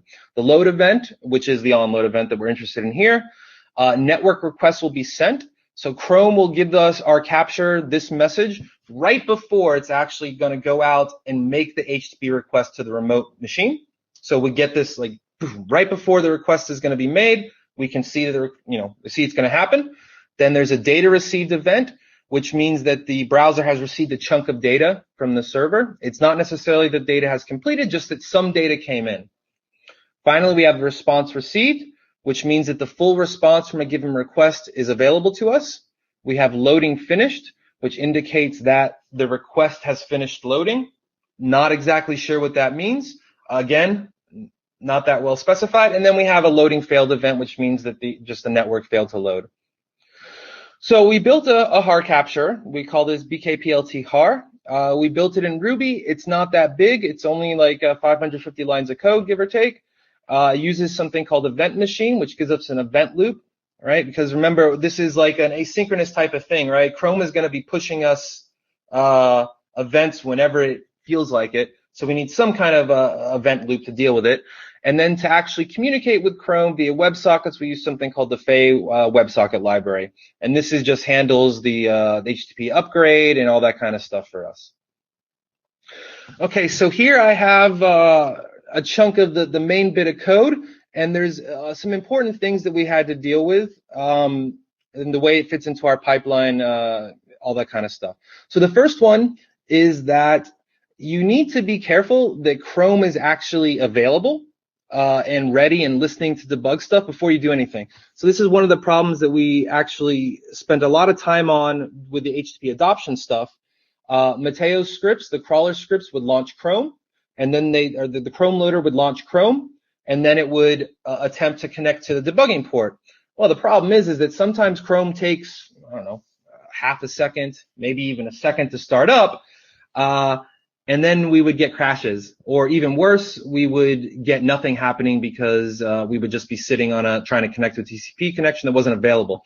So here, just a little bit of code that we just continually try to connect to Chrome on the port that we're expecting, and eventually Chrome becomes available. So next over here, we have to do some initialization with Chrome. So when you start up the remote debugging protocol with that flag I showed a while back, all it's really doing is it's saying, okay, I'll be listening for WebSocket connections here, and I'll be accepting messages from them. So first we have to enable page level debugging. And this will make sure that we can actually get page events pushed to us. And this is stuff like the onload and the DOM content onloaded. Next, we have to enable network level debugging. And this will give us the messages about, a response was received, that kind of stuff. Next, and this is a little bit tricky, we have to disable the cache. So by default, of course, Chrome is going to try and do local caching and stuff like that. And if you don't disable it, you'll get some really weird data, right? You visit a site the first time and it may take n seconds, but then you visit it again and that content's already been put in your local cache. So now you have some y that's much, much smaller than the n or the x seconds that it took to load without a cache. And then finally here, this runtime evaluate, we actually feed Chrome's JavaScript engine with some specific, some more specific cleanup type of stuff that will ensure that we don't have DNS cached. We don't have, so like Chrome does this thing. All right, so this is just caching again, right? So just extra clearing the cache. We have the host resolve cache that we're going to clear. This predictor cache, as far as I know, what Chrome will do is, if it sees that there are, when you load up that root object, let's say you have an image embedded that goes to domain, right? So as soon as Chrome sees that, it'll start making DNS requests so that when you actually load the image, it's faster. So all this is doing is it's ensuring that it's not trying to do any prediction. It's not trying to figure out what websites you'll visit and try and load up those via DNS, etc. And then finally, we're going to close all connections to make sure that that Chrome doesn't have any kind of weird stuff open, like some kind of streaming media or anything like that. Next, we simply tell Chrome to navigate to the page that we want to load, and it'll do it. And then finally here, we set up our listener. So anytime our WebSocket receives an event, we're going to parse out the event data, and we're going to pass it on to our event processor. Pretty simple, straightforward. So here's what the event processor looks like when we're going to start capturing the start of a network load. So this is somewhat interesting. It's reasonably simple. However, Chrome, the way that the Chrome remote debugging protocol works is it has a set of each object, it receives its own request will be sent. So like that demo page I showed, we have the root object, which has the HTML, and then we end up having an embedded object, which is that image, right? So the first time we see a request will be sent, that's going to be referencing the root object, the page itself. And that's all we're doing here. We're making sure that we keep the main request separate. If we've already got the main request, now we make a new entry, right? So each entry is equivalent to the object that's loaded. In the HAR spec, an entry means an object, essentially. We do some initialization. We set the request message so we can get it back later. And that's all straightforward. But the big thing here is, again, we need to make sure that we're able to separate the root object of the page from any embedded objects within it. So capturing responses. So again, we do get some information that chunks of data were received, but we're really interested when the full response has been received. And this is all just parsing the result of the Chrome message, right? So here we get our timings. So if for whatever reason there's not a timing object, we skip it. But then we do stuff like we figure out the DNS, right? So how long DNS took, right? And that's just the difference between the DNS start and DNS end as far as Chrome's concerned. The send start, right? So this is the point that the request, the response was sent versus when it was finally received. SSL, which again talks about SSL negotiation, that type of stuff, and then headers as well. Okay, pretty straightforward. Now, there were some big gotchas here. Okay, and so, and if you're ever going to mess with this kind of stuff yourselves, it would be helpful that you wouldn't have to repeat our mistakes. So the first thing that we saw is that for whatever reason, the timings that Chrome gives us are not actually Unix timestamps. What it appears to be is it's the number of seconds since 000000 today. So like if you did this crawl at 1 second past midnight, you would see 1. It wouldn't be the number of seconds elapsed since 1970 to now. However, and this makes things actually kind of really confusing, because if a crawl starts, let's say, at 23:59:59, and it actually ends at 0.0001 second, we'll have weird numbers. We'll have some negative numbers. However, what we did is we discovered an undocumented field that appears in one message, just one message type, that actually does give us a Unix timestamp. It's very weird, and we don't understand what's happening here. There's no information that we can tell that why Google is doing this, why Chrome is doing this. The only thing that we can think of is that if you return not a Unix timestamp, but just the second since the start of today, it's a smaller number. So you could perhaps use like a short or less bits. That's the only thing we can think of. But regardless, it's very weird, and it took a while to figure that out. A second thing is that the protocol that a resource was loaded with is not exposed, right? The HTTP version, let's say. And that's kind of a big deal for us because we need to know whether something was loaded via H1 or H2. But again, oh wait, it actually is exposed. If you dig into the debugging protocol code, you can see that it is actually exposed via a partially documented field. So that was fun as well. And finally, the final gotcha was that you can receive events out of order, kind of. So sometimes Chrome will fire the load event fired before it's actually sent you the response received for everything that was loaded prior to that load event being fired. And this took a while to figure out. So it's non-deterministic. We don't know why it happens. You could capture the HAR on a website 10 times, and maybe only one out of those 10 times the load event would fire before actually Chrome has told us that all responses were received. Unfortunately, the solution for this, the best one we could come up with, is that we keep capturing things for a little bit after the onload event was fired. It's ugly, but it's the best we have right now. Perhaps they'll fix that at some point, but I don't know. So capturing video, right? We're gonna show people videos and have them pick which is faster. And this is actually kind of a challenge in and of itself. So originally we were looking at stuff like Selenium, as was mentioned, and Selenium has the ability to capture a screenshot, but it doesn't really work for our purposes. Instead, what we do is we use a virtual frame buffer, right? So this means that you're, right, it's gonna, instead of writing to like the video card or the screen, it's gonna write to a separate file, essentially on disk. So stuff doesn't show up on the screen, but it is rendered, right? It's rendered in the real way that a window manager would render it. It's just not displayed. Then what we do is we use FFmpeg to record the rendering. So we tried a variety of methods here. One of the things we tried was to actually copy the frame buffer file and then convert it to a movie. We tried the Selenium screenshot capturing thing. However, there was a big problem, right? FFmpeg does things in memory, right? Which gives us some guarantee. There's no latency involved. It gives us a guaranteed and stable frame rate in theory. When we did things with moving the frame buffer file or using Selenium to capture screenshots, we couldn't maintain any kind of stable frame rate, right? Because now you're involving disk I/O, you're involving other things as well. But FFmpeg is very fast. It does everything in memory, and we are able to get a solid 30 frames per second, no problem. And finally, we encode these videos to WebM format. WebM is a new format for video focused on the web.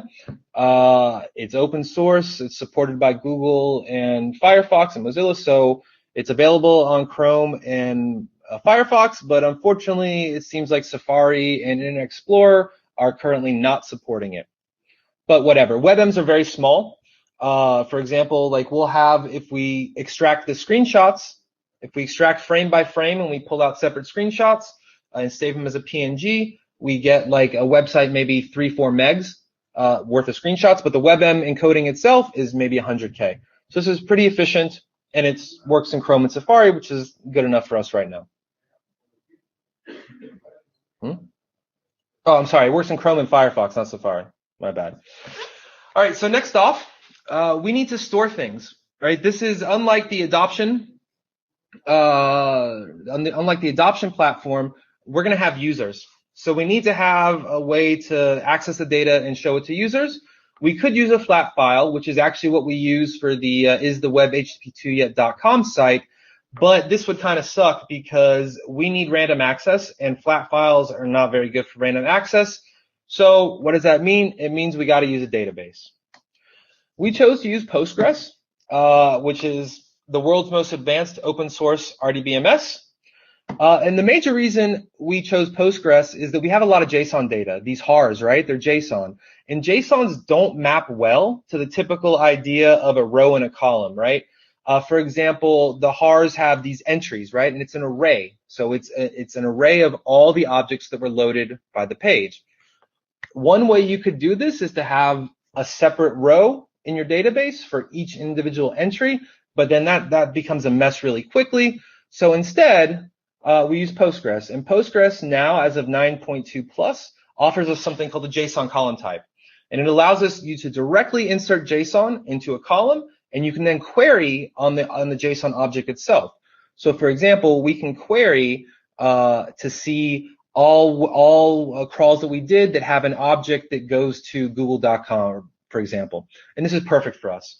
A little extra tweak, if you look at Postgres 9.4 or higher, it gives us something called JSON-B, which is a binary version of JSON. It's perfect for us. You get a little bit of compression. You can have full indexes to speed things up, all that kind of good stuff.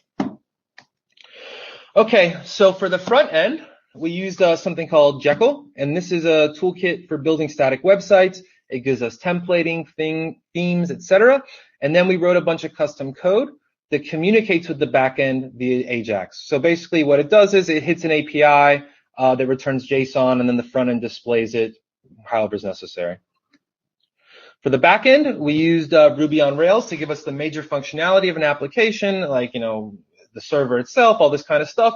And then we used another library called Grape, and this is a DSL for building web APIs. And this is what the front end will actually hit. Here's an example of what the API looks like. This is like a testing console. So we have things like you can get a random H1, H2 experiment with a different selection strategy. So the selection strategy is that when we make a crawl, we actually crawl websites multiple times, the same website multiple times.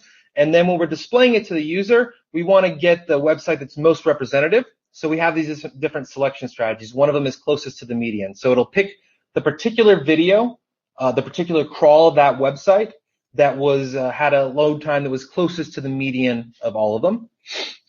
Then users, when they post a response, they're going to pick A or B, stuff like that. And then we have an API call that'll let you insert information about the users. Okay, so this is what it looks like when we put it all together, and let's do a little demo here. Okay, and hopefully it works.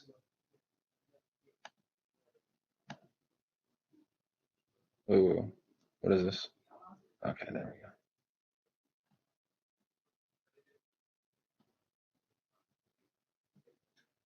All right. Okay. So you go to iorg.net, and you feel free to do it right now. It's live. You can take tests, and in fact, it'd be awesome if you could, so we could get more data. Again, though, a couple of caveats. It works in Chrome. It works in Firefox. It probably doesn't work anywhere else right now. And also, the data the crawls we've done so far, we've done our best to clean them, but there still might be a little bit of porn and stuff in there. So be careful of where you might view them. But again, we encourage you to take this to give us some more data. So this is what it looks like. We have instructions. What we're going to be doing is showing you a pair of videos of web pages loading. For each pair, one of them is going to be an H1, the other one is going to be via H2, but you're not going to know which is which. And what we're asking you to do is choose which version loaded faster. And then finally, we'll give you some results at the end. All right, so we start with our demographic information. We have a specific demo set up that I'm just going to show you. We have a CAPTCHA to make sure nobody slams our servers too bad. And then we can continue. Okay, so which version is faster? So you just hit the play button, and we see videos. So for me, personally right now, I couldn't tell a difference between the two of them, so I'm going to select no difference.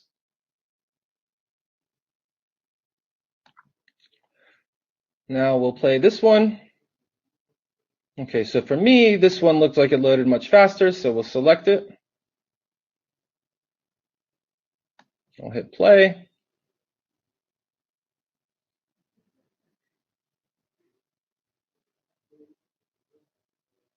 Okay, I guess this one's loaded faster. Looks like it to me.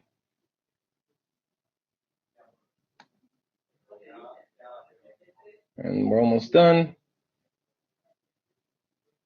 And I think this one loaded faster as well. Okay, one more, I guess.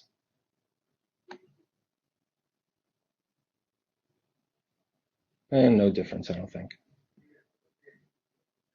Okay, cool. So we've done our little test, and now we have the results. So, for example, these are out of order. It's still some stuff we have to do. This isn't the order the videos were shown to us in, but whatever. So for MicrosoftOnline.com, we chose no difference, and as it appears, there was very little difference between the H1 and H2 onload. Now, something that's interesting here is that for this particular website, H1, according to the onload event, was actually faster than H2. For Netflix, we chose H2, and we were right, I guess, so to speak. For this Taobao, that Chinese website, there was a big difference, and we could clearly see it. For Alibaba.com, another like e-commerce site, again, here's an example where the H2 loaded a full second, according to the onload event, a full second after H1, and we actually were able to see that, no problems. And then Amazon, I chose no difference, and it's a very small difference. Okay, so that's the that's this iOrg site. Again, we encourage you to give us more data by answering some tests. And let's go back to the slides. Almost done. Okay.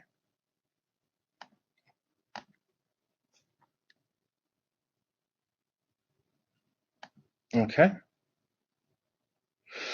Okay, so as I mentioned, again, this is all very preliminary.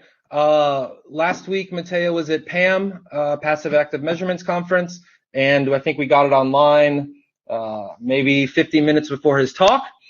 But he demoed it at PAM, so we got our first set of data. We got about 30 or so respondents, not bad, decent stuff. And then also later that day, we had some people from our lab use it. So with the results I'm going to be showing you, keep in mind, very, very preliminary. So take it with a grain of salt. So first off, one of the questions we wanted to make sure is that if we're actually distributing the A and Bs correctly, if we're not just, if we're having some kind of bias. So one of the things with A/B testing, especially the way we do it, people have these things called like left or right side bias. So depending on your, your psychological makeup, whatever, you may automatically or have a preference towards things that show up on the left side of the screen or the right side of the screen. So it's very important that we've distributed H1 and H2 in as uniform, as even a way as possible. As it appears, we were looking for a 50-50 split, but we got about a 54-46 split, so it's not bad. It's unlikely that a video being placed in the A or the B location would affect our results. So, which was faster, right? This is according to humans. Generally speaking, we saw that people thought that the H2 version of a website was faster. However, it's about like 2 to 1, maybe, give or take. The twice as many H2 sites were faster than the H1 sites. However, we had a fairly large number of responses that they couldn't tell a difference at all. And this is interesting from the perspective of like, why are we doing H2 if people can't tell a difference at all? We'll go back in time, or actually, I'm sorry, in the future, we'll go back and look at this data and we'll see if we can figure out the properties, like what is it that makes people not be able to tell a difference. But we've done a little bit of analysis on determining how people can tell which is faster. So that's this next slide here. So on the x-axis here, we have bins, and this is the delta between the onload of the H1 and H2 version. So so what I've done is I list the bin start. So here it's like if the delta is 0 to 100 milliseconds, and here's if the delta is 110 to 210 milliseconds, etc. Or no? Yes. Okay. So these are bin widths. The size are 100 milliseconds, and this is the deltas that we had. And on the y-axis, we have the number of responses or the fraction of responses that actually selected according to onload, the faster version. If for the very, very small time differences, right, 100 milliseconds, people don't do a very good job of picking which is faster. Only like 30 or 40% of them got it right according to the onload. So this is indicative that immediately indicative that onload may not actually correlate to how people perceive a website loading. What? Huh? Okay. Did I mess up? It's all one at the end. Huh? Go ahead. Oh, they're out of order. Whoops, my bad. No, they're out of order. Sorry, the x-axis is ordered incorrectly. My bad. Yeah, so it should be this one and this one and this one. Yeah, this one right here should be the very last one. Sorry, apologies. And the 2000 also. This, and this. Yeah, so the trend is the whole. And Yeah, goes up. I'm very, very sorry. So ignore this bar. Ignore these 3 bars right here. I apologize. So then we see as the delta increases, right, the difference between the onloads between the H1 and H2 version, we see more people getting them right. Again, we're going to ignore these 3 bars. But then we get a little weird behavior when it gets to be around 300 milliseconds. We see a drop, right? For 400, only 50%, less than 50% of the people actually said that it was correct. And then we get to the 600, 700 millisecond differences, and more people are getting correct. And then finally, we get to these like 2 and 3 second differences, and people do a really good job. So we're not really sure why this is happening. Again, this is very, very preliminary. The suspicion is that for over here, these very, very small differences, these are going to be sites like Google, just heavily optimized sites where they're already loading super fast, and there's just not much that people will be able to tell a difference regardless.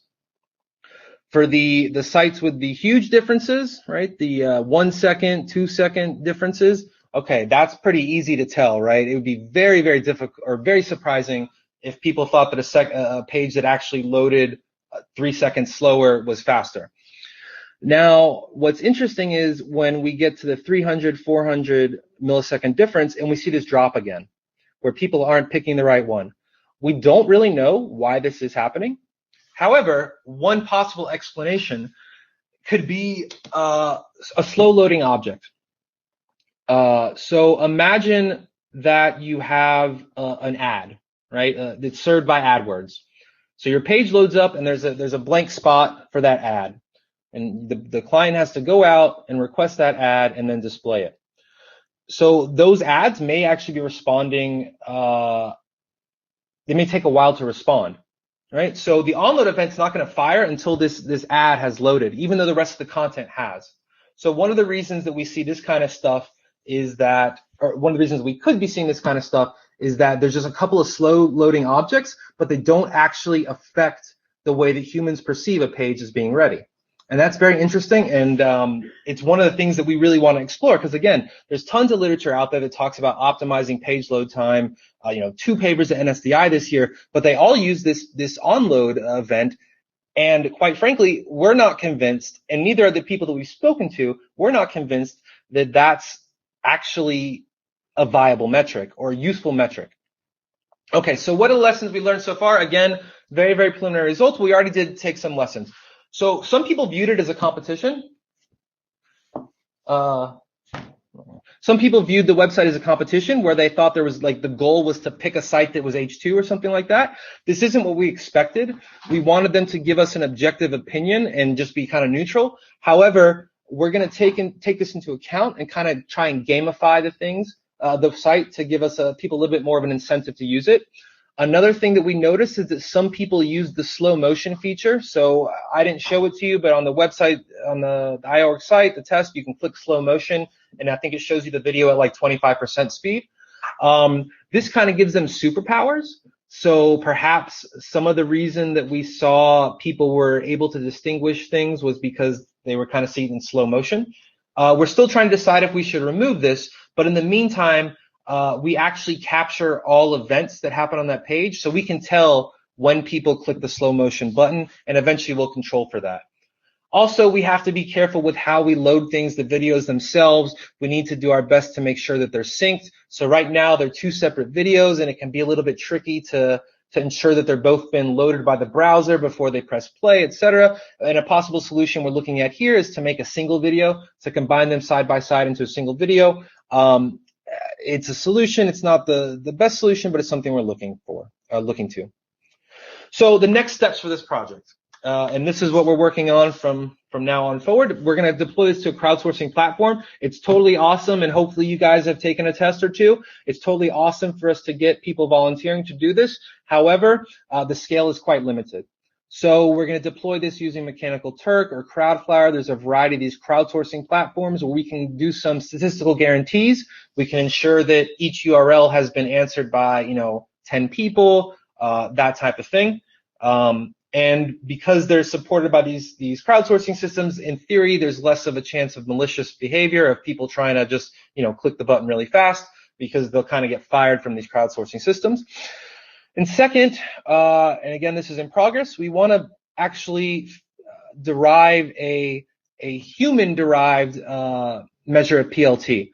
So we're building an interface that you will click when the page is loaded. So instead of just telling us which is faster, you'll be shown a video, and then you'll click like, okay, the page is loaded here, and then we can then correlate that, and we can with the actual events that the browser is loading, so the HAR file, and we can see stuff like, okay, it's when all the images are loaded, that's when people think the page is loaded, or when all the text is loaded, that's when people think the page is loaded. And in theory, this will give us a better metric for understanding PLT. And overall, the vision for this project is that we want to build a distributed and crowdsourced platform for measuring PLT with a variety of metrics. The idea is that you'll build some kind of image, like a Docker image or something like that. It has your custom code, for example, a modified version of Chrome, or like the NSDI papers, they use some special stuff they put into Chrome with JavaScript. So you would include that in your image, have some custom configuration, which URLs you want to crawl, how to choose which videos to display, like those selection strategies, whether to clear the cache in the browser, some network configuration stuff.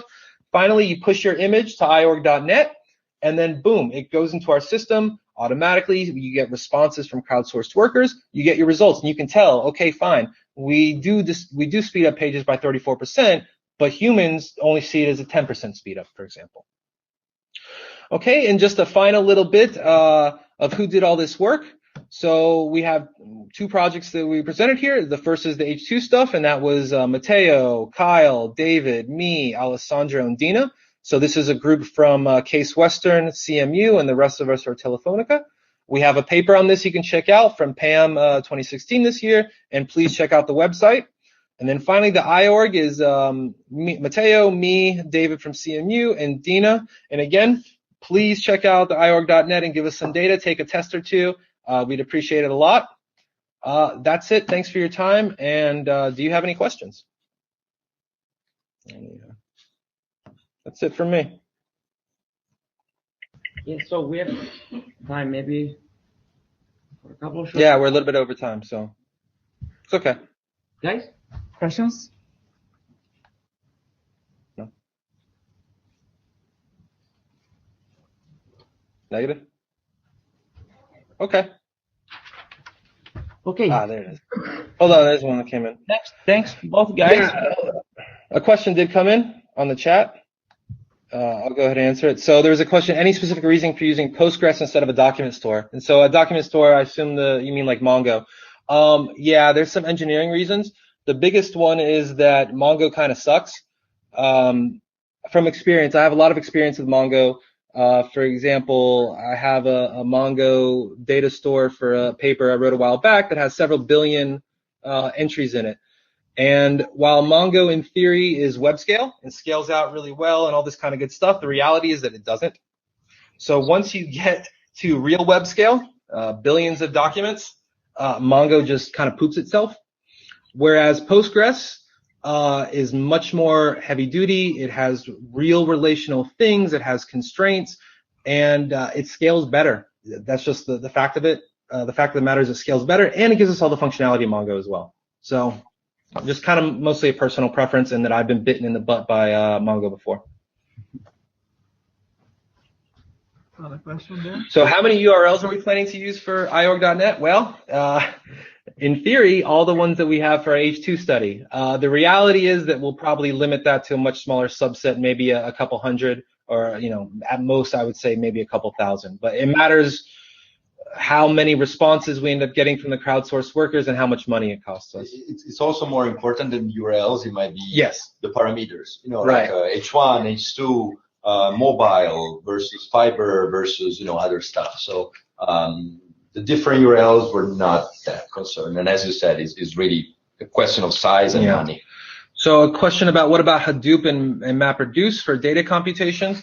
Yeah, that's something right now we don't have a need for it. But in the future, it's something we could absolutely hook up. The biggest issue with Hadoop and MapReduce is that it's a batch system, right? Hadoop is a batch system. And for at least a lot of the stuff we're doing right now, it's kind of random access and, you know, on demand. But eventually, when our data gets bigger, we'll probably have to go something like Hadoop and MapReduce. Okay, so thanks a lot. So I think we are closing here. Perhaps you can stay available for more questions online in the chat. I think there is a high rate. And we have to move on to the poster session. So thanks a lot, Jeremy. Thanks a lot, Matteo.